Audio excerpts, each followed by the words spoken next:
Love drinking a rye when I'm reading a good history book. There's something about Oh, well, there that. you go. Yeah. Yeah, there's That's what they it's were history drinking. books in particular. There's just something about it, and I think you referenced that too. I don't think I knew why. You maybe are just confirming that for me of like why I enjoy it so much. But there's something about it, whether it's winter or around a fire, reading that book that just brings it alive. Specifically, something Civil War oriented. We're talking about James McPherson, right? Yeah. Before a great Civil War writer, historian. Absolutely.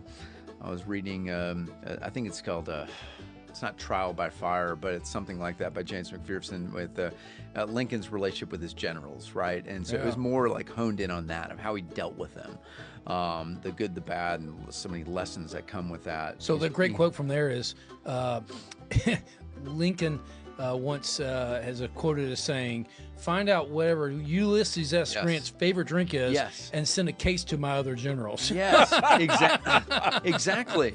Because that's what you look at the first, specifically 3 years of the war. He's pissed off most of the time. You know, Lincoln mastered one of the greatest lessons I love, even before he got to the point of establishing that relationship with, Ulysses S. Grant, was he'd write these letters to these generals, being so ticked off at them because their inactivity, right? Like the worst leaders, not the ones who make poor decisions. The worst leaders are the ones who make no decisions, right? And that was part of the issue. McClellan being the chief among them. Absolutely. Just playing it safe when the reality is like you need to have decisive battles, right? You're never going to be fully prepared. You need to go out with the best army that you have. And but he'd write these letters, but at the end of the day, he's trying to maintain this union or whatever it is at that time.